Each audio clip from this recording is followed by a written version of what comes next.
và câu chuyện về cuộc hẹn hò gần nhất của Đàm Tùng Vận và Hứa Khải được cho là bị lộ rồi nhanh chóng lan truyền trên mạng. Chính là một khoảnh khắc như thế, nơi ranh giới giữa riêng tư và công khai trở nên mong manh hơn bao giờ hết. Không ai biết chính xác bức ảnh ấy xuất hiện từ đâu, chỉ biết rằng khi nó bắt đầu được chia sẻ, cả thế giới mạng dường như chậm lại một nhịp.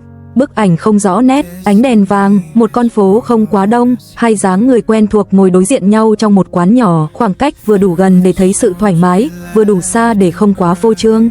Không có hành động thân mật rõ ràng, không nắm tay, không ôm vai, chỉ là ánh nhìn nghiêng, nụ cười rất khẽ và cảm giác bình yên toát ra từ khoảnh khắc ấy. Nhưng chính sự bình thường đó lại khiến người ta chú ý, bởi trong thế giới giải trí, bình thường đôi khi là điều hiếm hoi nhất. Chỉ vài phút sau khi bức ảnh xuất hiện, cái tên Đàm Tùng Vận và Hứa Khải bắt đầu được gắn vào. Ban đầu là những dòng chú thích dè dặt, có phải là, trông giống, nếu đúng thì thật đẹp. Rồi thuật toán mạng xã hội làm phần việc còn lại, hình ảnh được cắt, được phóng to, được đặt cạnh những bức ảnh cũ. Mọi chi tiết nhỏ nhất đều bị soi kỹ, dáng ngồi, kiểu tóc, trang phục, thậm chí là chiếc cốc đặt trên bàn. Một cuộc hẹn hò nếu có đã không còn là chuyện của hai người. Dân mạng phản ứng theo nhiều tầng cảm xúc, có người hào hứng, xem đây như một câu chuyện tình đẹp bước ra từ màn ảnh.